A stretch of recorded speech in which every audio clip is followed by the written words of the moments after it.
There's an amazing story about this couple who was dealing with a challenging medical setback. The man was diagnosed with Hodgkin's lymphoma, and it was a very grim diagnosis.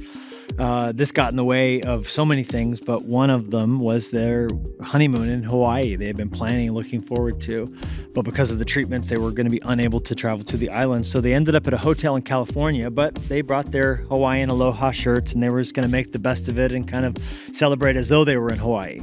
While in the restaurant, standing out like sore thumbs because it was winter and kind of cold and blustery, but here they are with these, kind of obnoxious Hawaiian shirts. A restaurant employee, kind of without prying, sought to figure out the story, could tell something was going on here. And when she found out what was happening, her heart was broken. She leapt to action, spoke to some of the other hotel employees, and they decided that they were going to do everything they could to make these 3 days memorable, powerful, and special for this couple. This included decorating their room with Hawaiian, themed, nets and seashells and a cooler full of beach sand with a sign in it. And basically everybody on the hotel staff spent the next 3 days saying basically aloha, giving the island joy to this couple and making them do in their hearts everything they could to feel like they were on this trip that was taken from them.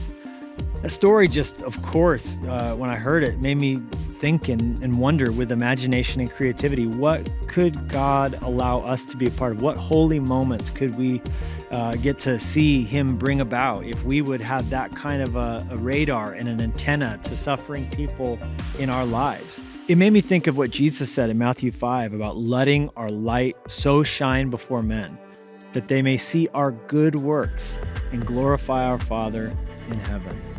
It's been said that people might forget what you say and they might forget what you do even, but no one will ever forget how you made them feel. That couple is never gonna ever forget that stay in the hotel, and they're gonna, for the rest of their lives, tell that story to other people, whoever will listen. I'm sure they're big fans of that brand. And I think just what can happen if we just sort of take off our hat and our way of looking at life when it's just exactly on the script of I got to go here, I got to do this, but instead we just sort of have that wonder of, God, what are people dealing with that I can in some small or large way just be something out of the ordinary that would be a good work, that would be a way to just say, hey, I see you, hey, I notice you, and just a way to show love and show light that will cause people to want to glorify our Father in heaven. And this is true even when it comes to the mundane details of our daily lives.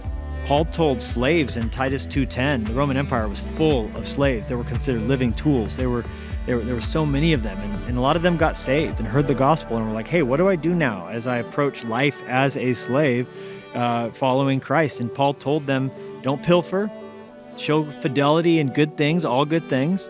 And you, if you do this, will adorn the doctrine of God our Savior in all things. Adorn. The New Living Translation says, add shine or luster to. Think of polishing a beautiful car. He says, if you approach your normal life, what has been the mundane details of your life, for you or for me, that could be taking care of kids, paying bills, driving, talking to neighbors. It could just mean the ordinary things. But if we do so in a way that's with integrity, with fidelity, and hopefully as the Spirit leads us with beauty, helping people have those Hawaiian vacation moments, even if they're not there, like just that bumping into us would have a refreshing aroma of Christ to it. What could happen if we would do that? Well, it will adorn the doctrine of God in all things. It will cause people to want to glorify God. So heaven help us today to have our eyes open to see people around us in ways we can bring beauty into their agony.